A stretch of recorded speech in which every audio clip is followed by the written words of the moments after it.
A lot of stories in the last few years have used a very simple method to pull on audiences' heartstrings and get them invested in their main characters. They take a tortured and weathered man, usually someone who has lost his family and is a veteran of some sort, and pair them with a child that desperately needs their help. The story plays out in some slight variations, but the gist of it is, this helpless child gives the old man something to care about again and helps him heal from his trauma. They start off with a rocky relationship and want nothing to do with each other, but as time goes on and they struggle together, they warm up to each other and develop a parent-child relationship. A lot like my relationship with you guys. Grogu, come on, you can have it. Come on. In Logan, Wolverine's a broken person who has lost everyone he's ever cared about, and he's extremely reluctant to help Laura, but grows to care for her as his own daughter over time, and by the end helps her because he wants to rather than out of obligation. In Game of Thrones, the Hound is initially protecting Arya in order to get something out of it by using her as a hostage, but develops a close bond with her as they spend more time together, and by the time he fights Brienne of Tarth, is doing so because he cares about her well-being, and his relationship with her eventually leads to him wanting to be a better person. In The Last of Us, Joel is delivering Ellie as cargo and the two butt heads, but by the end he decides he can't go through with it as the people he's giving her to are gonna kill her to develop a cure for the virus. He initially finds her annoying, but by the end chooses to save her life over saving the world. In Obi-Wan Kenobi, a traumatized and weathered Jedi comes out of exile to save a little girl that's been kidnapped and finds new motivation within himself because of it. In The Mandalorian, a cold-hearted bounty hunter is turning a cute baby in for money but can't go through with it and learns to see the child as his own son. The Wolf and Cub trope isn't necessarily a new idea.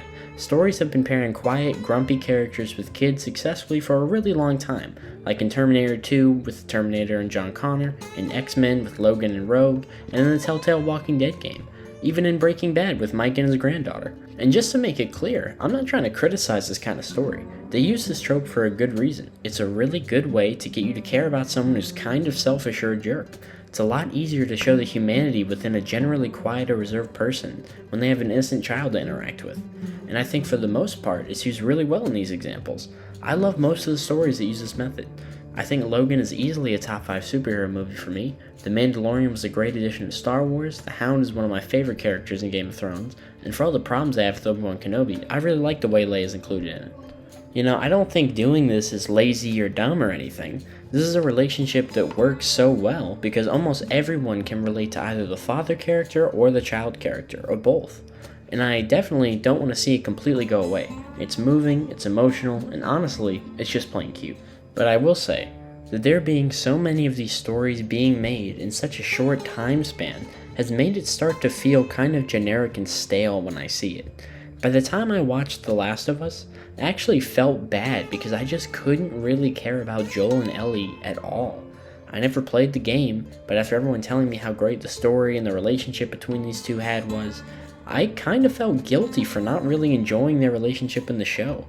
I thought the show had some great moments that are pretty moving, like the Ron Swanson episode, or Ellie's friend turning into a zombie, but none of the parts of the show I loved had anything to do with Joel and Ellie's dynamic. And though it might be because I already knew how the season would end, I didn't feel anything either when Joel chose to save her over saving the world. And I don't think it's the show's fault this didn't work for me. I think it's because I've seen this setup so much in the last few years that it's not as impactful as it once was. It's not The Last of Us' fault that it was made after The Mandalorian, after Logan, after Game of Thrones. What makes this worse for me as well is the role of Joel and that of Din Djarin in The Mandalorian are extremely similar. And though I love Pedro Pascal as an actor, him being cast here really made me feel like I was watching the same character, and it being like the 10th time I've seen this storyline done in the last decade certainly didn't help make this feel like a fresh idea. I mean, I really wanted to love that show, and I'm still hoping other people loved it, but I'm honestly kind of burnt out on this type of story. And it really sucks because The Last of Us was written long before a lot of those other examples came out, but by the time I saw this show, the idea had run its course for me.